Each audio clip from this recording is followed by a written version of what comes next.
Hello, Bloodstones. It's been an interesting week, hasn't it?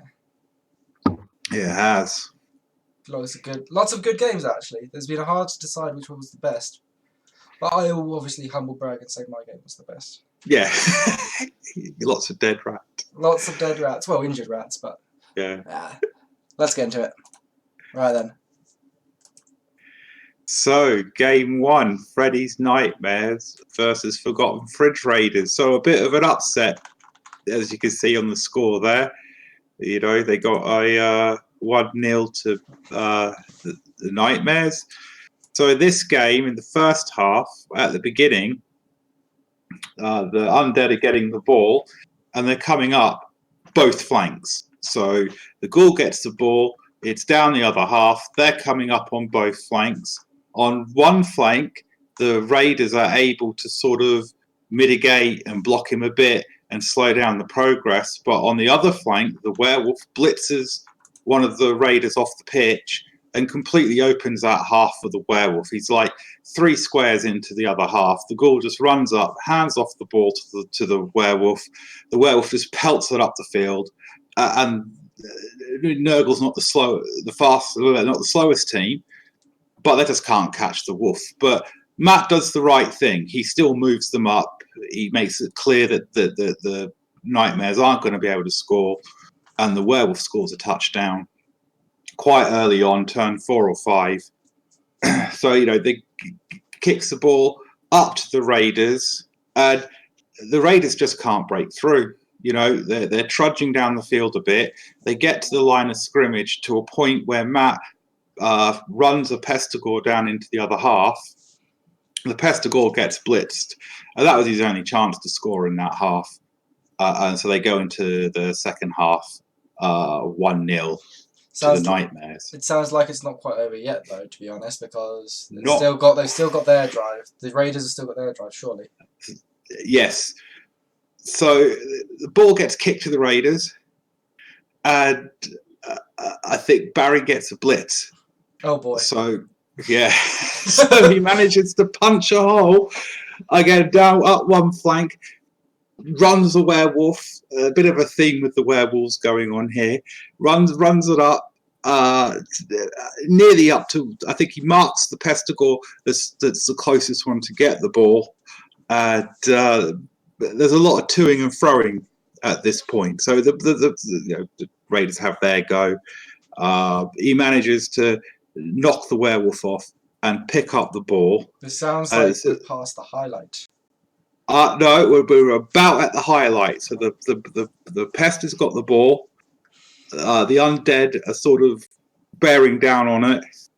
But yeah, bring up the highlight because Okay then. this is where the second half really starts. So you can see the wolf that got run up on the blitz. So he lightning bolts that Pestigore. At this point, I thought he was going to maneuver to do a blitz with that werewolf. Yeah, I can see why you think that. You know, knock that rotter out. So he moves that up. He could get the 2 dice. But it's just suspense. I don't want to ruin it. But he doesn't. He just blocks with the werewolf. And I was surprised at that. I thought, and any blitzes with the star player werewolf. Okay, you know, he's going to knock that rotter off the pitch. But I think if he had picked up the ball, there's no guarantees, he could have run it further up and closer to the touch line, and he would only the Raiders would have only have had that one rotter to knock it off to blitz that werewolf. That about sums up the rest of the half, to be honest. You know, basically, so the ball's loose. Necro kind of gets some tackle zones down on it. Nurgle block it away, pick up the ball, gets blitzed by somebody else and drops the ball, or they fail to pick up the ball, or there's a dodge. It stays in basically that position for almost the entire second half. That they just, no one could get the ball, and actually make any ground with it until about turn 12, 13, something like that, 13, 14. Nurgle does get the ball and does manage to break it out. The ball carrier gets blitzed. So down it goes again. Oh, no. A bit closer. And that's where it stays. And there was one point where that Pestigore that had the ball got stunned. He picks it up with another one. That one gets knocked down. The ball bounces on. No, the white goes to pick it up. It bounces. He fails it. It bounces off the corpse. Bounces back to the white. The white catches it, but he still gets a turnover because it's a failed pickup. But that was it. Neither of them at that point were able to just take control of the capitalize ball. on anything or take control. So I think it was a tough game for Nurgle. They weren't getting the casualties they would need to get. And in fairness, I mean, the Nightmares were using the werewolf speed and the ghoul to just outmaneuver where he could. But it was an entertaining match to watch. I didn't get the pleasure of watching this game. I've been quite busy this week, so I've done exactly that. I've sadly only done the bare minimum I've been able to do. But that's okay. You don't. I mean, I think if Barry had have blitzed with that werewolf at that point and had managed to pick up the ball, there's still a little bit of ifs and buts in there. If he had just done that, even if he'd failed, he would have still had the re-roll because he wouldn't have done the blitz with the other werewolf. He could have run the ball further up, and I think he would have been, because by the time the next round comes in, Nurgle is able to get like a Nurgle warrior up there, and yeah. But no, I mean, it was well played on both sides, really. Yeah. Let's have a look at these statistics. Ball possession. Well, Freddy Nightmares showing their mobility by scoring quick. That's why you can see that with barely any ball possession. Fridge Raiders having lots of the ball, but not being able to do anything with it. They'd pick it. Yeah. What else was interesting to note here? Very bashy, but that's kind of what you would expect. Yeah. And obviously, the higher TV Fridge Raiders getting the better of the injuries inflicted. Yeah, as you can see, there weren't a lot of injuries overall in that game. Yeah, no injuries. No problem injuries, no kills. So I suspect the coaches are both happy with keeping their players on the pitch, or keeping their players about for the next few games. I think there's one missed next game, White, but that was it, really. Yeah, that's nothing too bad to worry about. SPP, the most important part of this, Pinhead, who's got a casualty there, I suspect, or maybe an intercept, but I think it's likely a casualty. Wolfman with a touchdown. Pinhead also gets the MVP. I'm pretty sure it says on the results screen. Yeah, Pinhead gets a level up. Wolfman, not sure about. I'm not even going to bother pronouncing that. Weeman and Bighorn Valder. Okay, so that Rotter's got a level up. We might note because he might be. If he gets a double, he's obviously stayed. If he hasn't got a double, he's probably going to be sacked. Yeah, I think Matt's injuries might have been from Go For It there. I think Pinhead got the MVP. Yeah. I mean, there's a couple of casualties, but well, how do you think one person was thoroughly diced at all? Do you think one person got unlucky in their dice rolls? No, I think it was about even, really. Oh, one thing, of course, I did mention was Barry, of course, took the Halfling Master Chef. That did rob the Nurgles of a considerable amount of re-rolls. In fact, I think it took all his re-rolls in the second half. So he was playing the second half with no... So he failed to pick up the ball. Tough. He rolled double skull. Tough. The chefs have been doing well this week. This week, so... loner failures, 2 out of 3 for Freddy's Nightmares. That's a bit of a shame. Yeah, that's re-rolling on the star players. And we've got over here, we've got Fridge Raiders. I think that's pretty good. Or is that defensive? Is that self? I think that might be themselves. Yeah, I think that might be themselves, so I think that's actually not that good. Because you probably want with Armour 9 teams, mainly Armour 9 teams. And I think that's the armour breaks your team does. The iron breaks your team does. Yeah. Okay, so he's either done slightly well, but if it's talking about himself, he's done slightly bad. Dice rolls, ooh, a little bit less powers than you would expect compared to the pushes, but Well, you could, where you could see they're sort of paired up. yeah. He did. There weren't a lot of double skulls or anything like that going on. 45 ones. 45 ones. This is both teams, though. Oh, okay, that was both teams. Oh, that's a lot. A lot of dice rolled. A lot of dice being rolled this game. Yeah. Let's have a look. So, what do we say? We know that Pinhead's got a level up. We know Ectopia Cordis has got a level up. Let's have a look at those. So, this was... Where are you? Freddy's Nightmares is on the other page. His TV is really badly damaged for the next game. Yeah, missed next game. White, and he still hasn't been able to replace the players that he lost. So he takes... Yeah, plus AV.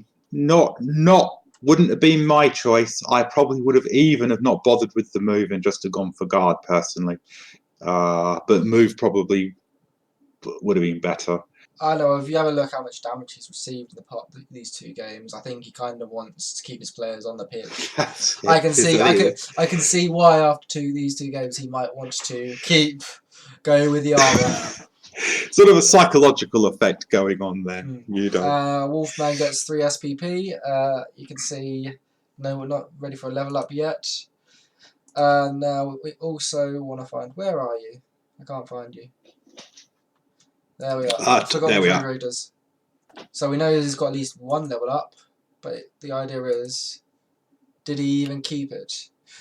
Oh, dirty player. Dirty player, that's what you'd expect. I was going to say, one thing I would have said on his roster there, with these 2 strength 5 Nurgle warriors, I think he wants to consider getting tentacles on both of those. Yeah, I think we mentioned that last week.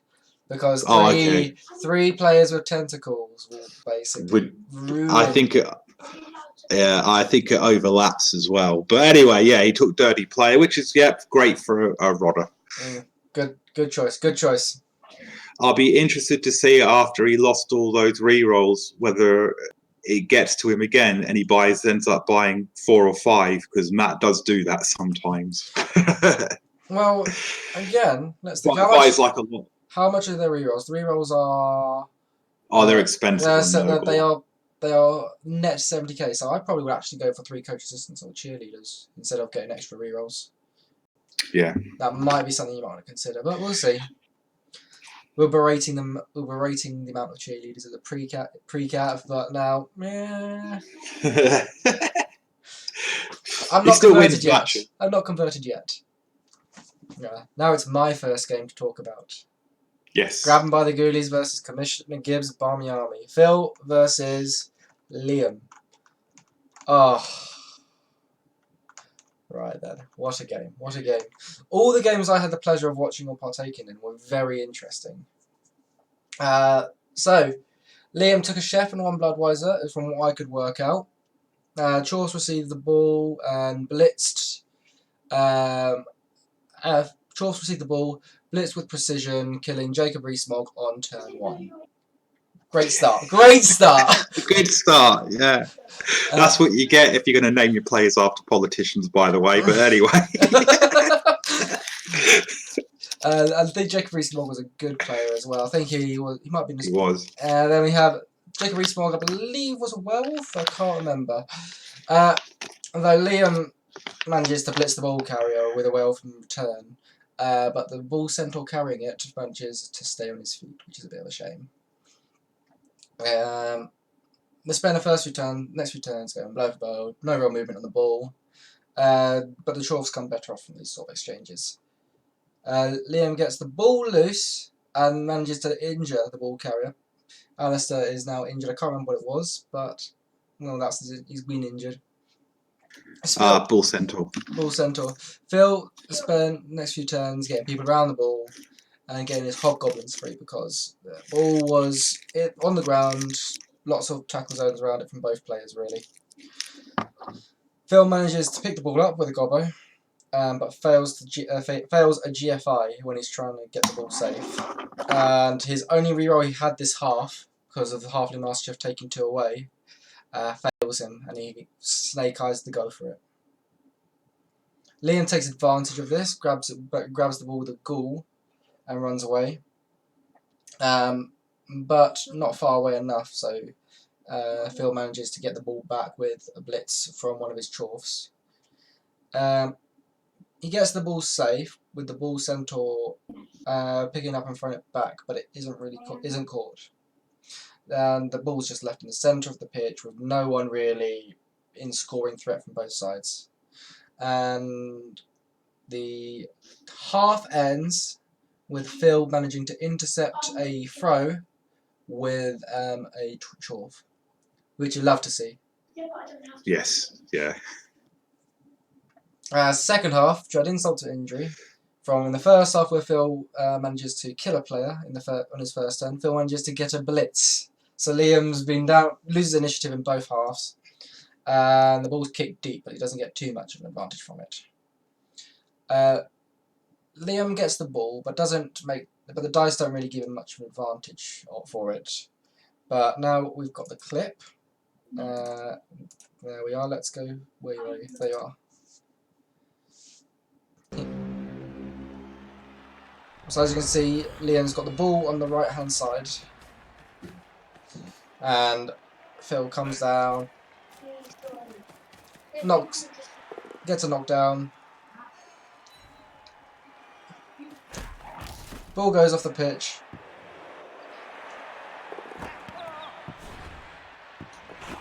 Bounces about, scatters, and then of course the chorf catches it. Of course the chorf catches it. It's just uncanny. Phil got some pretty nice dice around this point of the game, and knocks down anyone who's going to threat and gets the ball. Well, not quite yet. Bases up the Armour 7 Ghoul and makes the ball safe. And at this point you can realise it's going to be very tough for Liam.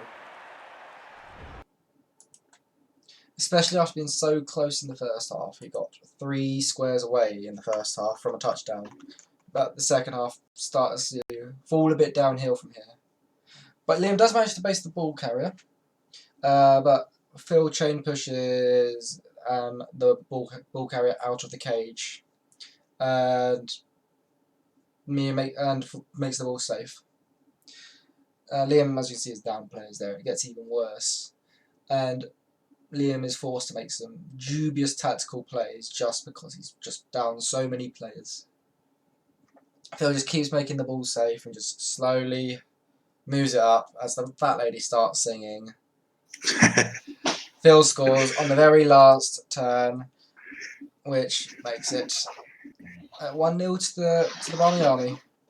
Yeah, the Phil special as well. Just all at the end, all good. It was class. The second half had Phil written all over it, but he definitely was struggling in the first half. It really was a game of two halves. Yeah, and he lost his ball carrying bull centaur early on the game. I mean that slowed him down, I think. But 20 armor breaks, just gets some bloody vengeance with that, doesn't he? But yeah, so let's have a look at the statistics. Ground by the Ghoulies only had 6% ball possession, and that 6% ball possession counts in the opponent's half. That is 2 turns of ball possession in the opponent's half. The ball was oh dear, poor Liam. 1 successful pass. Succeeded 27 blocks. I think that's a bit. Probably wants to make more blocks, but you know when you're playing against chorfs, you get what you're given. Yeah, it's tough. Let's see. Injuries inflicted. 5 injuries inflicted by the chorfs. The chorfs doing exactly what Phil wants. Lots of fouling, lots of punching. It's disgusting. It's absolutely disgusting. Yeah. I thought Liam put up a good game, though. I did think, 1-0. I mean, I ended up watching this game when I saw the scoreline, I've got to watch that. take note. Liam is going to capitalise if you misplay even slightly. Yes. It was Yeah. quite the put on the back foot. It was reminiscent of my Wood Elf team, where if you leave the ball even slightly loose, it's gonna be attacked. What else we got here? Nothing. I had one interception, as I mentioned earlier, at the very end of the first half. You can see it's basically at that point. That's a metaphor of how the second half was going to go. 7 SPP for Strong. I think Strong also got injured, but I don't think it was that bad. I think actually might have regenerated. Theresa May getting 1 SPP for the throw. I think Theresa May is a ghoul, but I'm not sure. Dice rolls. Oh, actually, let's look at this. Barry on the roids, the second. Got a SPP. That's surely going to be a level up, I suspect. Ruthless J, 4 SPP. Madman Mick. Which one's Mick? Can't remember who Mick is. And Amazing Matt Bull is definitely a chorf. Yeah, he actually got some good spread. Yeah, nice spread. Lots of SP, so that's how much SP you got. 20 SPP for mainly a bashing team. That's quite a lot. How did the dice rolls get? Yeah. I mean, Liam can feel a bit hard done by the number of ones. But that's not enough dice. That's just not enough dice. He needs to be making more blocks, I guess, with this sort of thing. Because if you count the number of dice there, you've only got maybe, I don't know, 40 dice. 40 dice, so that's not many dice. No. Phil, yeah, that's a lot of dice. Slightly lucky, but not really. Exactly in the marginal area you would expect with Powell's 2 pushes. Dice, nothing wrong with these sort of dice. Probably a bit high number of 6s, but also quite a high number of 1s relative to everything else. But yeah, it was all nothing too untoward there. Phil just got the right dice at the right time, I think. Yeah. Okay, let's look for level ups. Let's go. Where are you? Who is first? I am blind. Let's do Phil's team first. Yeah, that's fine. There we are. As you can see, Big Al Gibson's down. What injury is it? Just to miss next game. It's not great for him in his next game, but that's a lot of TV in one player, though. That's a lot of TV. It is. That's what he's made him into a ball handler. It's scoring all these touchdowns.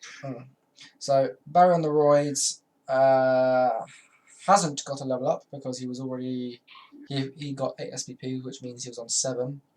I think one of the Hobbs, maybe. Maybe one of the Hobbs. No, they didn't. They weren't in the list. So I don't think he got. Don't think he got a single level up there. That's unlucky with all that nice SPP spread. But Barry on the roids is 1 SPP from a level up, so obviously he's going to make lots of throws with Barry because that's right. Obviously, that's what you do. You don't care that you add 2. I don't care. And who else was it? It was there you go. Grab him. That's it. Any level ups for you? Jacob Rees-Mogg has already been replaced. So it wasn't a wolf. He's a blitz. It was a blitz. He was a high blitzer, probably with guard, I suspect. And nothing else really. The 1 SPP was for Theresa May. Oh no. 1 SPP for Theresa May. So Theresa May is a interception or a casualty away from a level up. I have suggested to him to get a second goal, but he's adamant doesn't want. So he's basically sacking the zombies if they don't get anything good. Yeah. He's keeping a dirty player 1, which is fair enough. But he's just had bad experience keeping ghouls alive. So he's just gone, you know what, I'll have 1 and that's it. And if it works, it works. Well, lots of regeneration. Every player has regeneration, so apart from the ghoul. It seems all these players can come back from a scandal except Theresa May, but well, whatever. I think that's that for that game. And Alistair is probably very silent because I almost made a political joke there. Next, your next game. The game that Yeah. the game that has delayed it. No, that's all right. These things happen. So, Yeah. Tell me about it. in the first half, the Chaos Dwarves are receive the ball, and the ball's kicked quite deep. He picks it up, so he's doing the different strategy to Phil. He's actually making his hobgoblins ball carriers, which is valid as well. And so he's got one hob, particularly with sure hands. He picks up the ball and starts trying to move it up the field, and he's smacking his way through the line. But it just felt like every smack he did stunned an elf. You know, I mean, I know it didn't get him off the pitch, but it just, stunned an elf.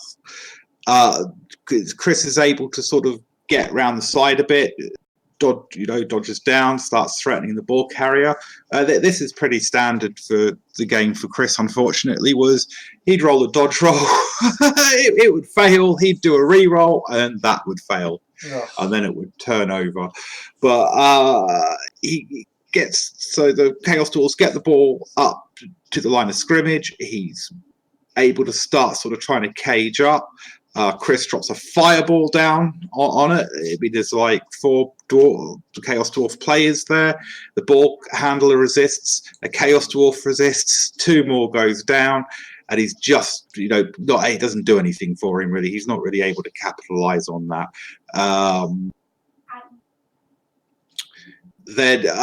So it's just a slow trudge up the field. And it was just turnover after turnover for both of them. The Chaos Dwarves at one point trying to get the Hobgoblin a bit more freed up to move up.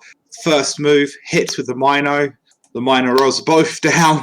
He does a re-roll, loner. Mino goes down. First go, turnover. Chris moves a few players, tries to dodge, fails to dodge. Re-rolls, fails, turnover. And it's just like that the whole way through the first half. Chris's luck that he seems to keep having. And he knows he's lucky. He's his luck coming back to haunt him. This is it, So it was just so the Chaos Dwarves they probably could have stalled for an extra turn, but decides to just score. And if you're not sure, that's exactly what you should do. You should just score when in doubt. So we basically go into the second half, 1-0 to the Chaos Dwarves. I can guess what's happened next. Chris scores quick. Actually, no. Looking at that amount of passes, he scores quite slowly, spending a lot of time trying to get passes. Oh, no. Yeah, that's like a turn or two. He does a Chris special. He dodges a catcher through the line, gets it right into the backfield, but he does like a long pass, and it was really weird to watch because the thrower has safe throw, so he rolls a 1 on the pass, but doesn't fumble because of safe throw. Has +1, I think, because of accurate, which then makes it an accurate pass, and it does get caught down the other end, and then it turns over. It was, unless I missed something, it was strange because it registered as a failed pass, even though it was accurate on the dice logs. I might go in and take a screenshot so I can show the rest of the league. Look, can anyone explain this? So he does get the early touchdown in, and then it's just a repeat of the first half.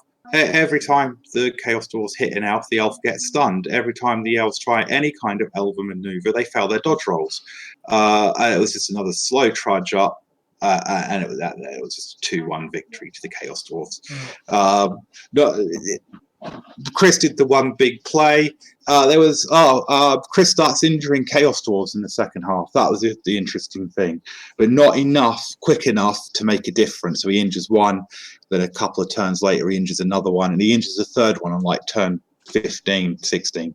So he did get out of his 5 armor breaks, 3 of those were injured Chaos Dwarves. That's some good odds. That's some very Chris luck there. So no, it was an interesting game, just in the amount of turnovers it ended up having. You know, they didn't do anything that you wouldn't expect that team to do, except for maybe Chris's. Well, you expect Chris to make the really crazy plays and the long passes and things like that. Yeah, But, being elves, you can afford that sort of thing, and Chris is inspirational with some of these things he does. And he did suffer from the fact that 22 armor breaks, and a lot of those resulted in stuns. You know, so he could have been worse. Could have been worse. So, 61 blocks succeeded, and how many casualties sustained? 4 knockouts sustained, 6. How many stuns? Does it say how many stuns there are? Doesn't say how many stuns. No.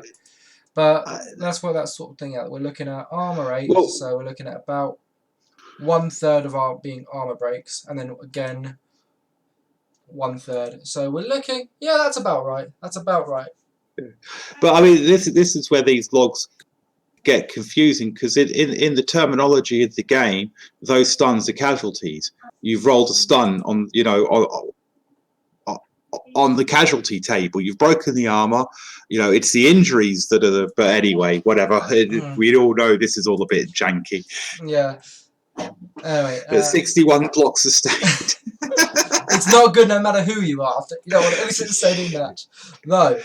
Lots of throws. Lots of SPP. What are we looking at there? We're looking at 17 for the Israeli Defense Force. 10, 16, 17, 18, 19, 20. 20 for the elves. That's some great SPP. They got some great injuries in. They just weren't able to capitalise on it. You know, I think Daniel must have been breathing a sigh of relief that those injuries didn't happen earlier, or the game might have been very different. You know, by the time they happened, it was too late.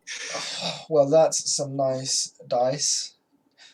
That's all I'm going to say about that, Dan. That's some nice dice. Yeah. Those. There are also some nice dice. I'm not going to be polite about that, not saying much more. Oh, okay. Slightly unlucky in the amount of pals, but I think we kind of knew that with the amount of smacks that was happening. Well, the stumbles count for here. I don't think there's much dodge on the idea. Surprisingly little ones, just comparing how you talked about that game. But dodges. There's a lot. There must have been quite a few 3+ dodges then, because that looks more like a 3+. That looks a favourable 3+ than a bad 2+ dodging. Yeah, and it might have been a bit perception bias, but yeah, I mean, he failed 6 dodge rolls. That's quite a lot for elves, you know. And then each one of those failures is a turnover. Yeah, you know. If he's also used re-rolls for those as well, and it still fails, that's quite painful. He was out. The first half, he was out of re-rolls well before the half of it. You know, it was. Well, okay. Surely there's got to be some level ups here. Were there many level ups? Do you reckon? Yeah, I think there was at least. Yeah, so the idea, he hasn't gotten around to picking it yet, but he's got it on that hard block, Daniel's block. Unless you roll a plus edge or a plus strength, or maybe a movement block. Even if you get double dodge, yeah. If you're keeping them as ball handlers, yeah, I would go for block. I would also take a leap out of Phil's book. Sack this one and turn him into a fowler. Make him dirty player. Definitely. Yeah, I can see 2 ball handlers just in a backup just in case. What do you think? Gret is the backup one. So actually no, with a name like Gret Foulfinder, I think I would go for dirty player on this one.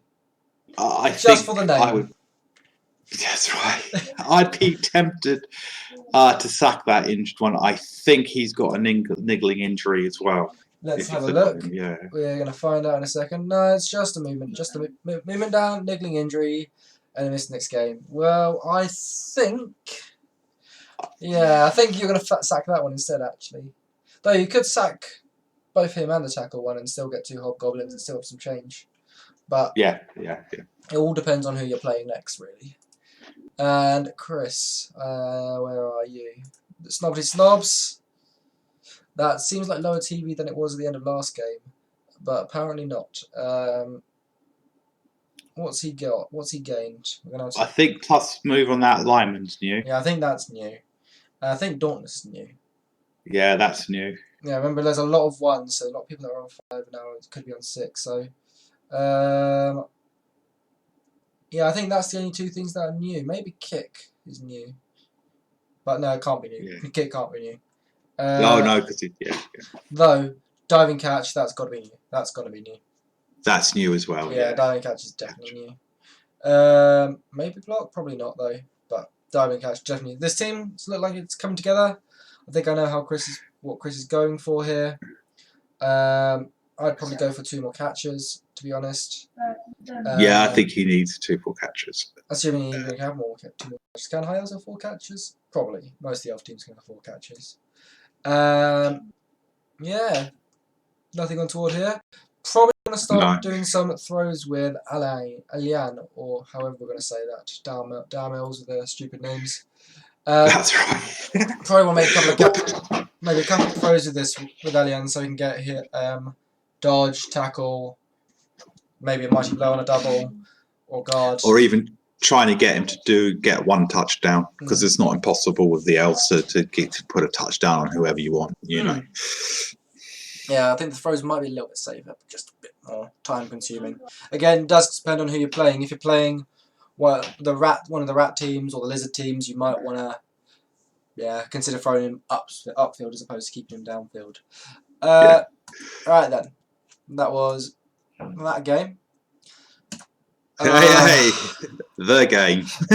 I wouldn't say it was the game because I say the lizard game was better. Oh no, yeah, fair enough. But that's fair enough.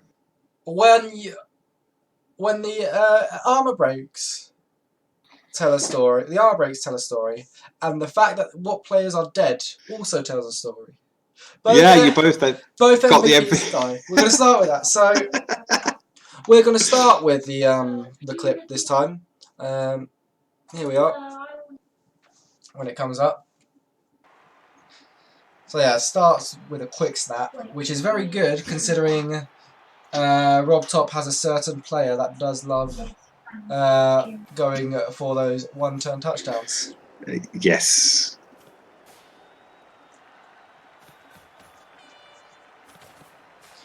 So I could have made this highlight much longer than it was. It's only going to be 2 minutes, and it could have easily gone on for another minute talking about what happens after this. But we'll see. We'll talk about that in a second. All seems to be relatively normal. Getting the ball protected. Rolling rat doing some stuff. I'm already down a player. I'm not going to appo that, am I? Badly hurt. Nothing really much. Oh, yeah. Rob Top doing what he does best. Tactical blitzing. I'd play it safe and go back because I would be expecting a foul otherwise. Piles on. Now I'm looking at that player, right next to my dirty player, thinking, if I get a chance to, there's a foul right there. And I'm really excited about the possibility of fouling. But someone's a bit of a spoil sport. And is it going to actually move? And you can see what's happening. Going to happen over there. Yeah, it's just lining it up. Runs. Sure feet fails. And has to spend a reroll. So the only good thing about this is he's down to 3 rerolls. Yeah. So Slippery Simon scores. That's why he needs to be fouled and killed. You must kill Slippery Simon. And just to add insult to injury, he gets a blitz on the very next turn. So he's had 2 turns before I've even got a chance to do anything.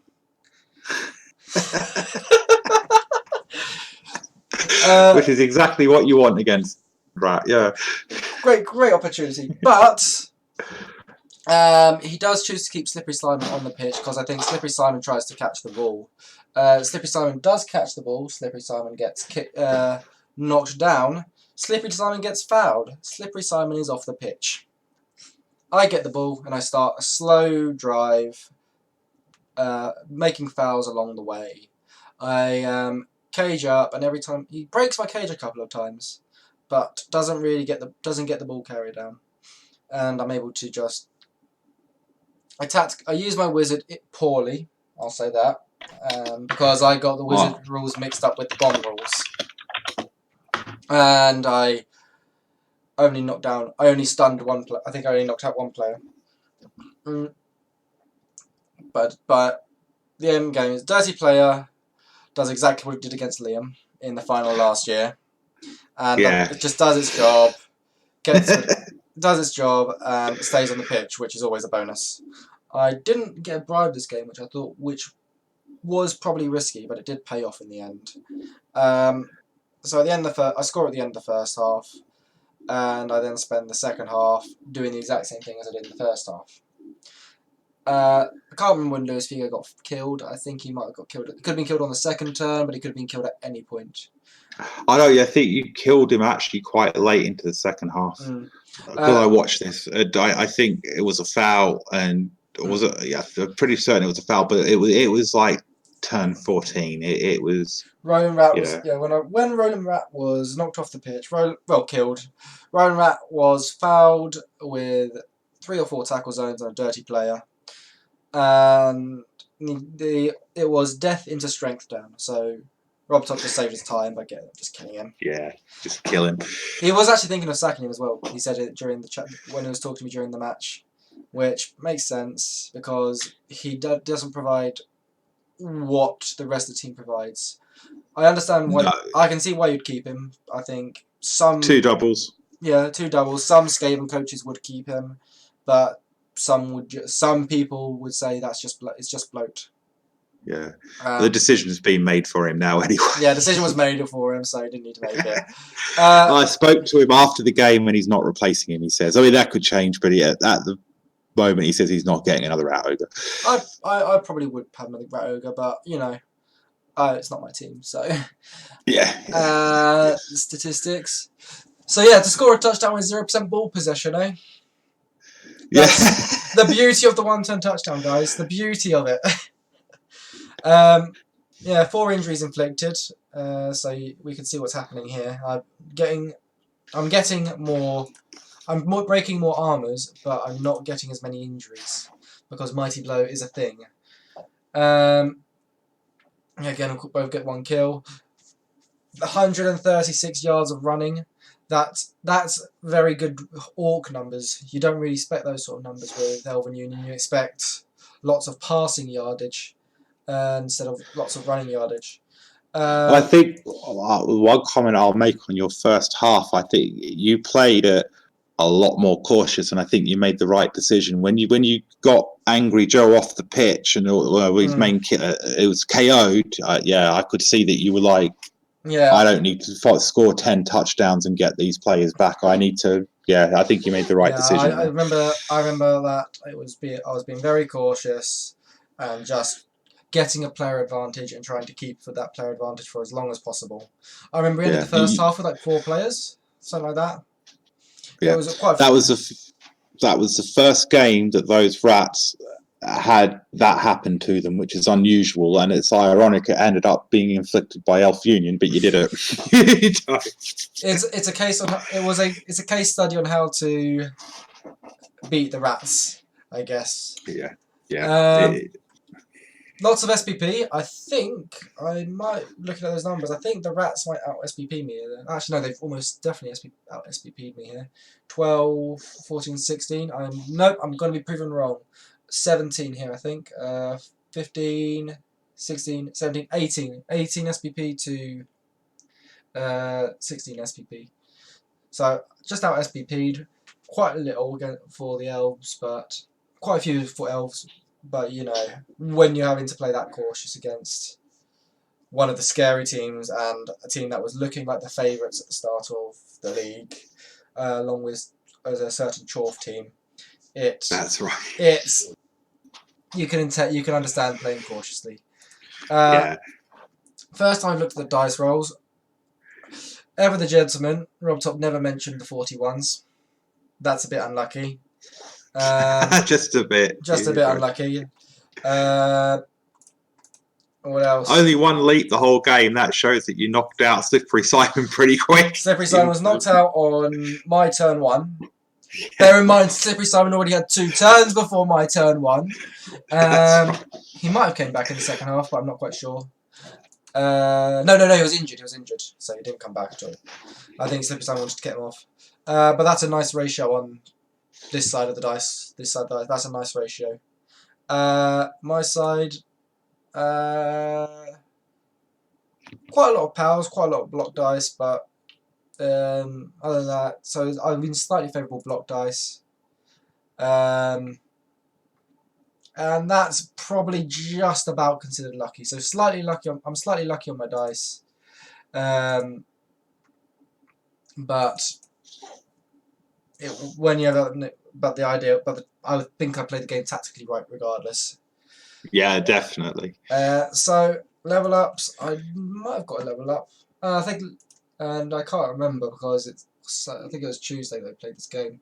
Did Roland Rat get any levels ups? So let's quickly check. Roland Rat got a level up, but he's dead. Angry Joe, Slippery Simon didn't get a level up. He is one touchdown away from becoming a star player. So I think it's Leon next, but I'm not quite sure. But good luck to him. Angry Joe gets 2 and Rat 2 gets 2. Let's have a look at that then. Yeah, you're on Rat.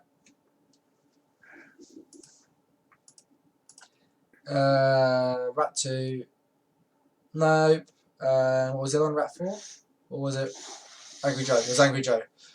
Angry Joe doesn't also neither gets a level up. So no level ups for the Rats, but all the important players are going to got to be leveling up slowly now. Yeah, that team is still intact. All the important players are still there. Yeah. And me, I just need to look at my team to remember if I got any level ups. I definitely did get a level up because my SVP is higher than it was. Where is my level up? Ah, that's right. Zinedine Zidane's got shadowing. You can never guess what's going to be his next skill. No, don't say it. Don't say it.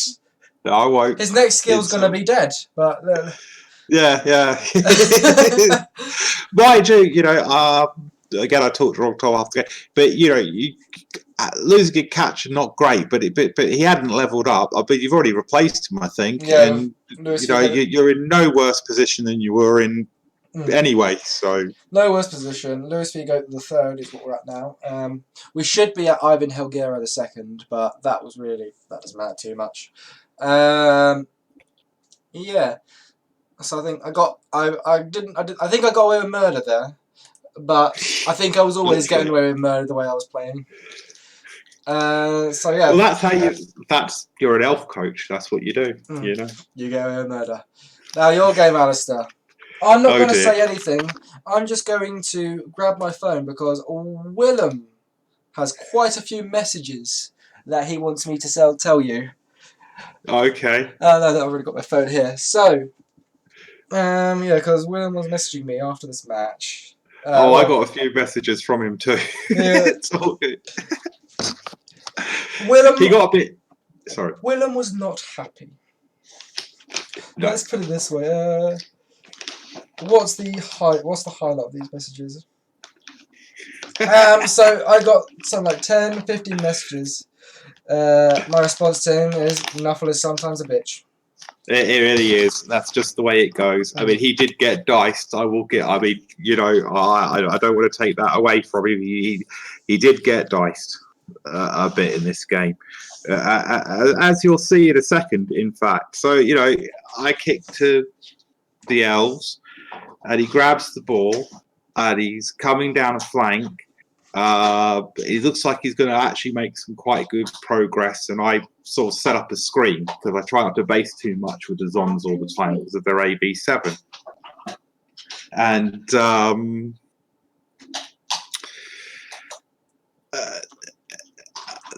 I've got him I'm beginning to sort of cage him in a bit, but he does a really strange thing. He's elves. He's agility 4. He could dodge away from me, and he can outrun me because I'm all movement 6 and reach. Instead of doing that, he hits with the ball carrier. Doesn't blitz. He hits with the ball carrier, follows up, and that means his ball carriers stood right next to my strength 4 thrower. Her turn. She just smacks the ball carrier down. The ball bounces off, and this is your highlight. I think that you're talking. This is now the highlight, but this highlight shows what I was getting away with. Yeah, so let's get the highlight. In spite, a slight misplay from Willem there, but yeah. Oh, that is actually, yeah. So this is after he's hit with the ball carrier rather than move. So yeah, she smacks him.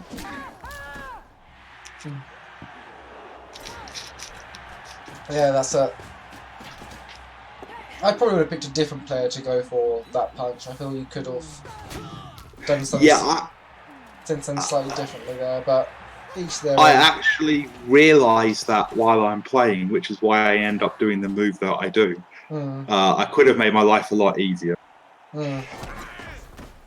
I wasn't expecting this situation to happen, so I didn't really have a contingency plan. That was a mistake as well. I shouldn't have run that player up there. And then 4+, 3+, and bye.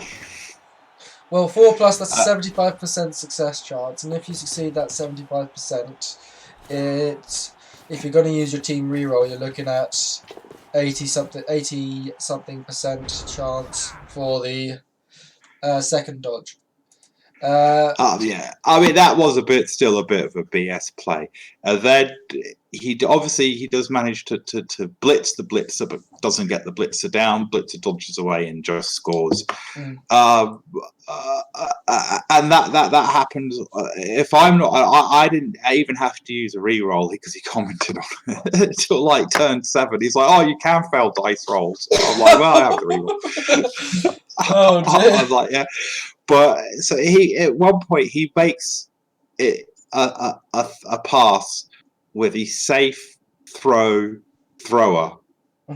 and I make the intercept roll.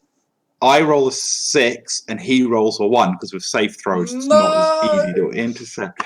I mean, you couldn't make it up. I mean, that intercept just summed up the game. I rolled a 6, he rolled a 1. I grabbed the ball, I scored again. And I mean, he went to pick up the ball.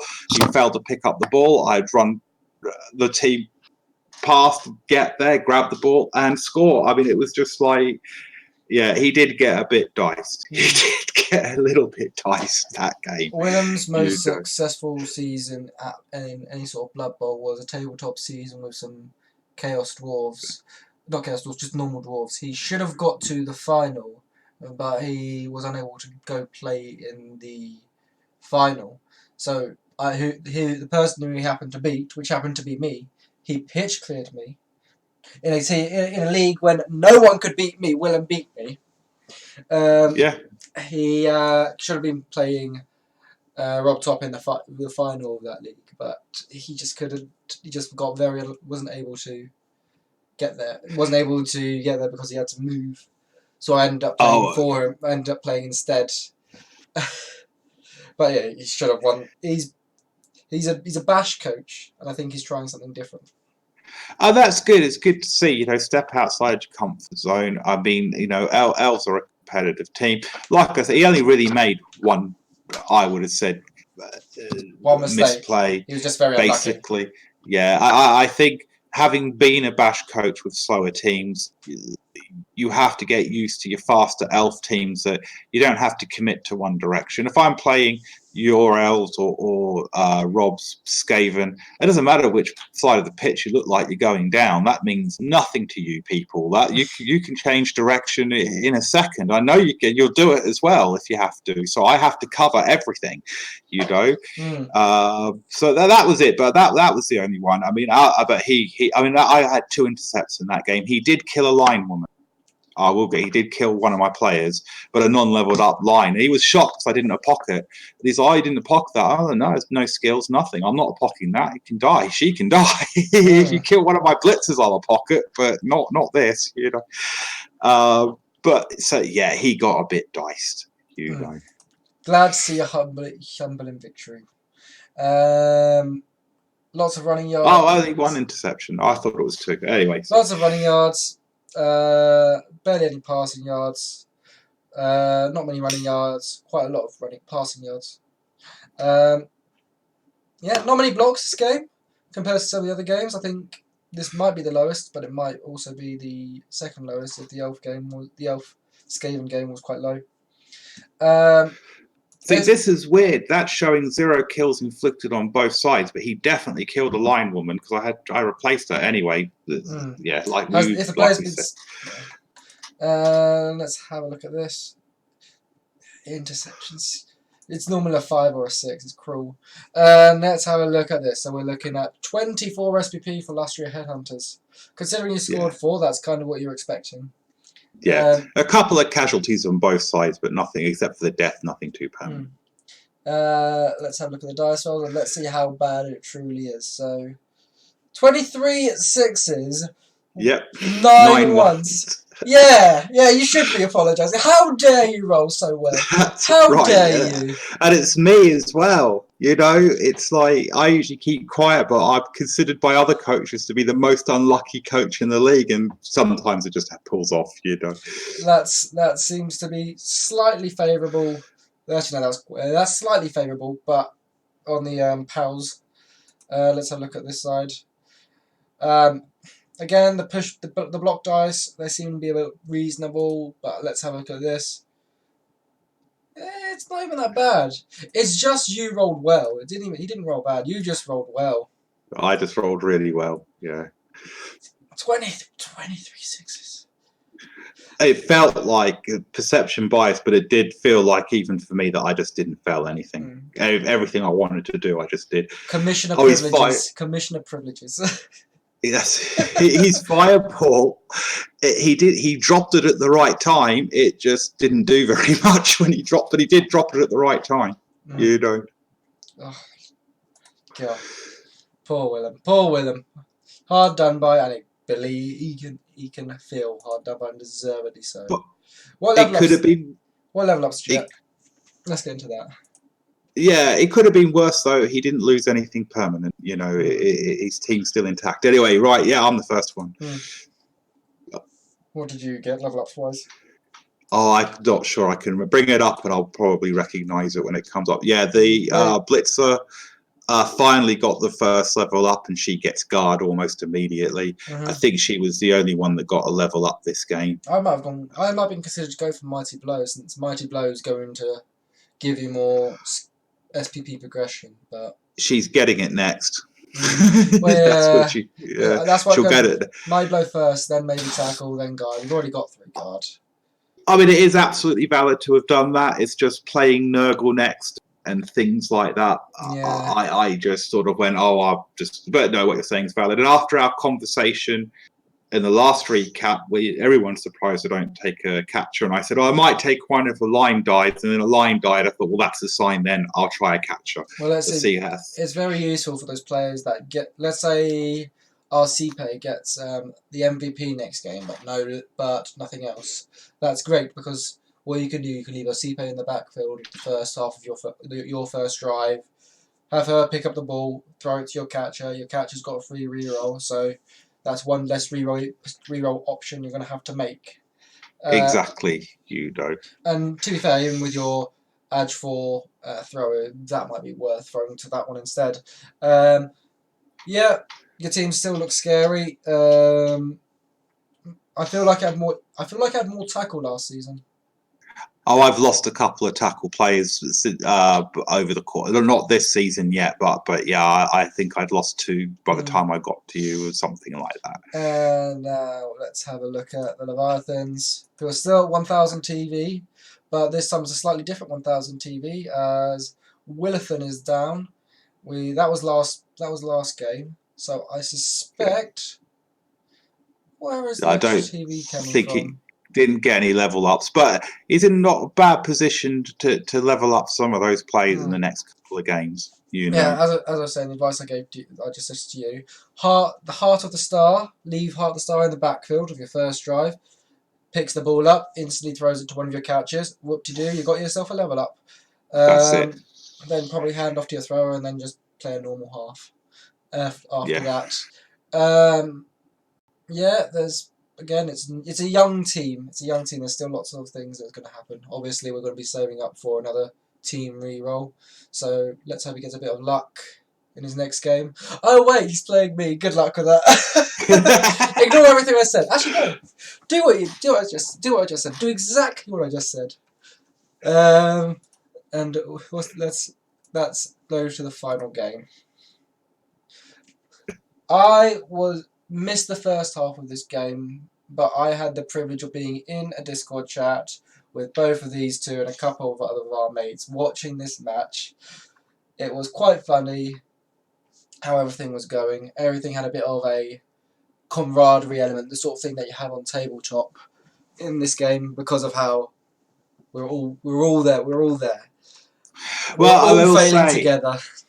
it is one thing that we have tried to get more coaches in the Bloodstained Discord. So maybe, I don't want to tell people what to do, but if you do decide to maybe jump on the Bloodstains one and let the league know that that's going on, because we've had it a couple of times. I'm also not telling people what to do, but I have had, how can we get the Discord more active? But anyway, that's by the by. You can all still do what you like. It's just an idea.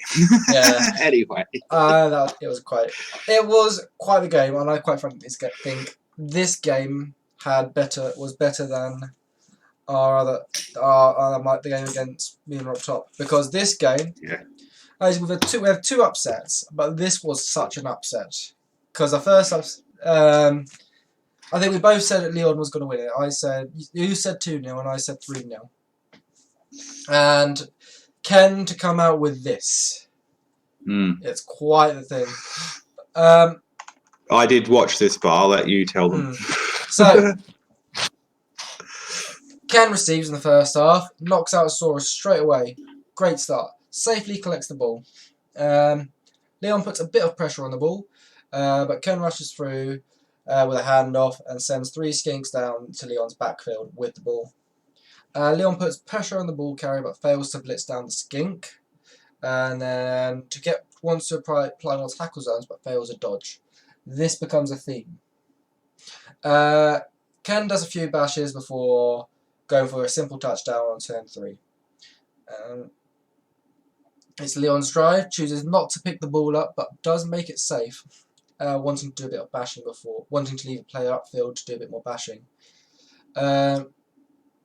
Ken downs one of Leon's skinks and then fouls it, but the fouling skink gets sent off, and the skink that was fouled only got stunned. Leon provides a surf threat to one of the Sauruses and picks the ball up, but keeps it safely in the backfield. Ken frees his sideline Saurus, tries to put a bit of pressure. Leon moves up the field slower than Ken, but with much more protection. On turn 7, Leon manages to score with a handoff. Ken was not putting much pressure on it. Felt like it was kind of let, but I think it didn't really matter too much for him. In the second half, Leon receives, protects the ball, but doesn't pick it up, and the Croc Zagor goes down.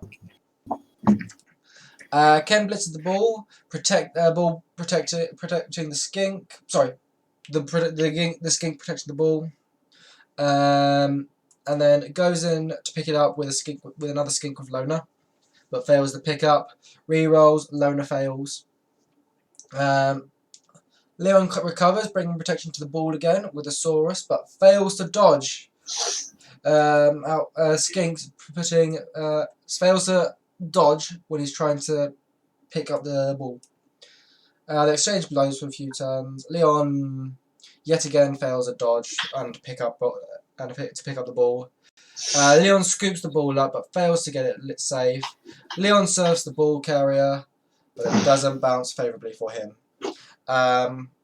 More failed dodges in the pickup attempts, and yeah, you can see what the theme is there, can't you? Lot of failed dodges for Leon. So that's one of the failed dodges. Ball's there, which is quite frankly open. Ken puts a.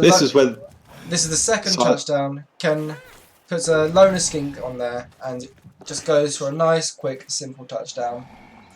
Yeah. But that's a 4+, 3+. So Does a stunty. Stunty. I'm not happy with that choice of player, but they wanted it to be the highlight. It was their highlight, their prerogative. That's fair enough. Ken is down. Ken is down players but up score, and the game is pretty much over when Ken gets the blitz. Yeah. It's just crazy. Ken secures the ball with a nice 4+ skink catch. Leon gets a 3 dice on the ball carrier, but has no rerolls, so fails to knock down the ball. He puts lots of pressure on the ball, but probably too many tackle zones on the ball because Ken is able to chain push the ball carrier out of those and scores to make it 3-1. Yeah. Yeah, Leon is very downtrodden now, if we're talking in the chat. But does try to make it 3-2. However, he doesn't really leave enough skinks upfield. I think Leon is pretty defensive with his skinks, I think, and didn't leave enough scoring threats. And he tries to, and when Ken blitzes down the skink with in scoring range, he only has one scoring option left, and that is a Saurus with two go for it. So he tries to hand off to the Saurus, and he fails the handoff because the Saurus is a badge 1. So we're talking 5 pluses. So the game ends 3-1. Leon, regardless of what the dice say, Leon was very unlucky with how the timings of his dodges. Yeah. Let's have a look at the stats on it. Yeah, 7 armor breaks, 5 armor breaks. Very low armor breaks this game, actually. Probably low amount of blocks as well. Dude, where's my chameleon? The ball spent grand total of 2 turns in Ken's half. So the ball was firmly trodden in Leon's half. And when the ball is in the opponent's half, it's not gonna. It's a good thing, and when it's in your half, it's not a good thing. Yeah. Lots of blocking going on. Lots of blocking, lots of yards run. Quite a lot of yards run. Pretty standard for Lizard. Pretty standard Lizard versus Lizard derby. Ken just getting the better of it. Get the better of the SPP, of course. Let's look at those dice rolls. Yeah, this is Leon's team. Not many 5s, not many 6s. 6s are probably just about within reason, but those 5s, no. Poor Leon. Where's the dodges? Dodges. Yeah. 35% success dodge rate. No, that's not good. That's really not good. No. Yeah, Leon's very unlucky with his dodges. Bonehead, I think that's actually on the money on how the Bonehead success rate. Yeah, it could have been a lot worse, yeah, it's about average. Not getting the pals either. Oof. No. Yeah, hard done by Leon.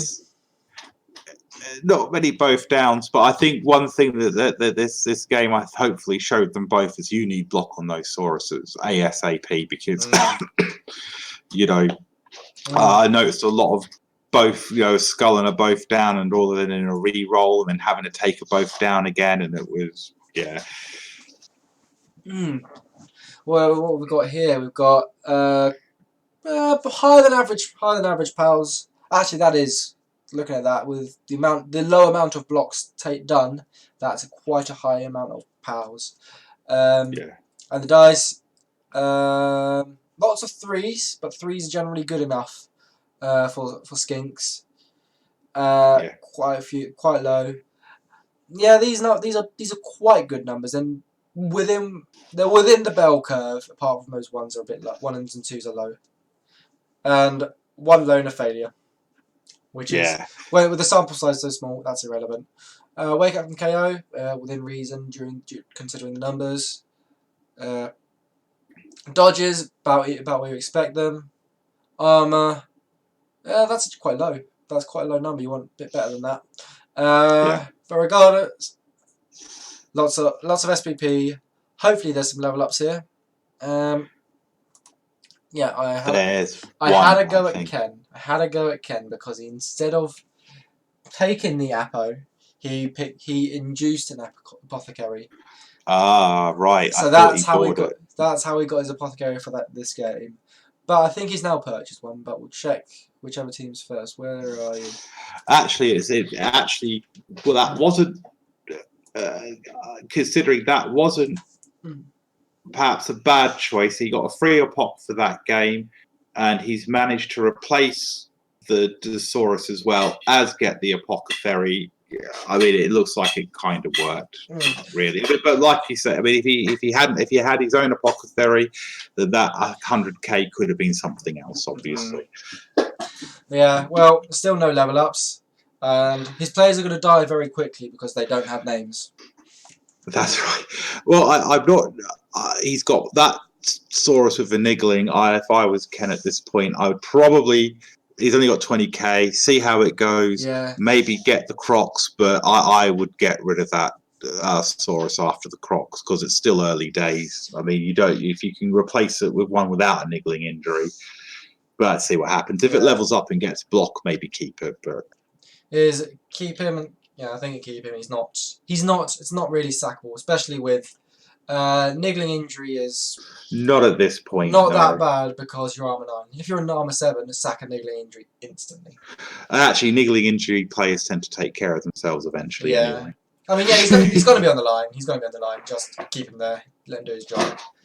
Yeah. He's going to have an early retirement. Let's say that. And Fly to the Lizards, slightly better TV than Ken's team. He's got moving up skink. Oh, that's beautiful. That's just beautiful. It is. So that's you good that you keep that skink obviously. That's it makes other skills anyway like sure feet and sprint more viable. If he gets another movement on top of that, 1 turn touchdown skink right there. Yeah, we got still only 2 rerolls. But he's got an apothecary as well. Just get that. Yeah. It's all fairly reasonable. We're looking at no, that's a Saurus. You can go for clearly your Saurus wants to be in the backfield making a pass. Clearly you want to get your Saurus getting completion. Yeah, go for it. What's the worst that could happen? You're going to roll a 5 or a 6 at some point. It's all good. I mean, he's going to get that re-roll. Worst case, he gets the re-roll in 3 games. He could potentially, obviously, get it in 1. So he's looking probably 2 games. That's it. His team's ready to go. Yeah. POC, re-rolls. And he's got quite good star player point spread going on.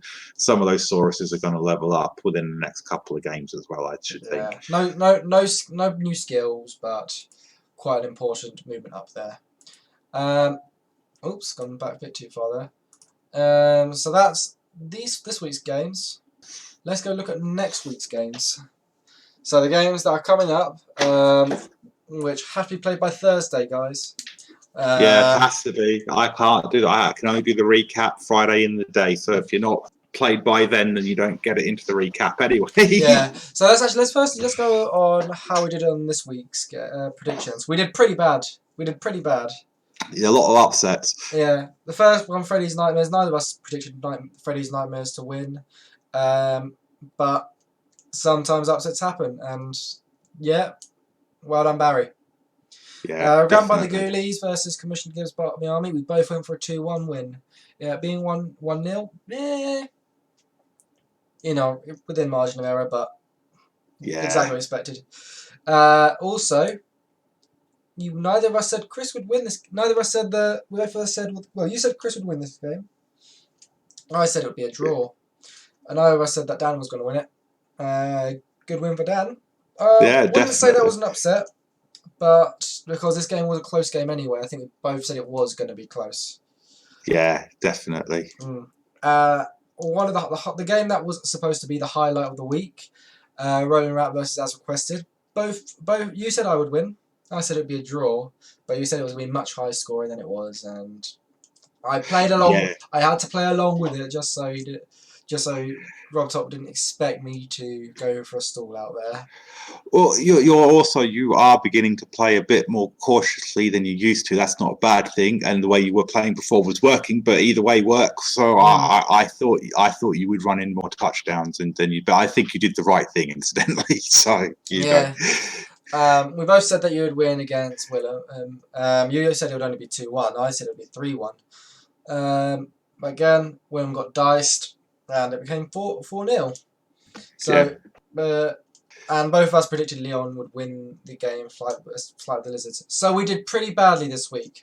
So this week, I propose we don't make any predictions. Or we make outrageous predictions. One of the two. I don't care. One of them, please. Yeah, the predictions are fun to do, but Freddie's Nightmare, IDF. That's 5-all. That's 5-all, clearly. 5-all. Yeah, 5-all. I can see Chaos Wolves scoring 5 touchdowns. Yeah. Yeah, we don't have to do predictions. I'm all right with that. It's going to be a close one. We can look at the fixtures. Daniel should potentially win that, but Barry knows. But Barry can do could pull it out. Definitely, yeah. I would say the Rats are probably the favourites in that one, but if Liam can keep his head together, again, he could. It could go either way. I'd edge maybe the Rats in on that one. Obviously, the Headhunters versus Matt. Well, you versus Matt. I think Matt's going to be hungry for blood, but I don't think he has enough tackle to handle you. He doesn't. No, I think it could go either way. If we were doing predictions, I was going to give it to me just for faith in my own team. I have faith in this one, but he could totally win it too. So. Flight of the Lizards versus Commissioner Gibbs Barney Army. Well, I think there's only one winner here. Sorry, Leon. Sorry, but you look at what happened last week. You could still pull out a win. It is possible. The Chaos Dwarves are not winning by big margins. They're not winning really big field victories so far this season. So it is, and he's down his main ball carrier. So what's going to affect you, Leon, is the fact that you still don't have any block in the team. You haven't had the level ups. That's nothing you've done. The lack of block, and there's quite a lot of tackle. And I think not having that many skinks is also going to punish Leon as well. I probably would go for a skink sub beforehand, but that's just me.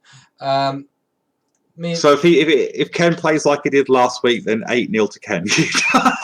No, it could go. This game could go either way. I was speaking to Ken earlier. I have faith in him, but it could go either way. It really could. It's the same thing with the other Lizard team. It's not a lot of block yet, just because they haven't leveled up. The Snobs do have quite a fair amount of block that can turn the game, but the team difference is quite large. So we are looking at quite a lot of inducements in that game. Again, also Freddy's Nightmares versus IDF. There's a lot of inducements in that. I think because of the amount of damage I've done, going by the Ghoulies versus Roland Rat, it's actually pretty damn even. Well, relative to what it could be, 240 isn't as much as what it could be. 500 TV lost in that last match for Rob Top. Finally, as requested versus the Leviathans, Willem versus me. He's probably gonna be wanting to play. He's just gonna want to play well. I think he's. He is coming along a lot better as a coach. He did get diced. He could definitely pull a win out of it. He's now.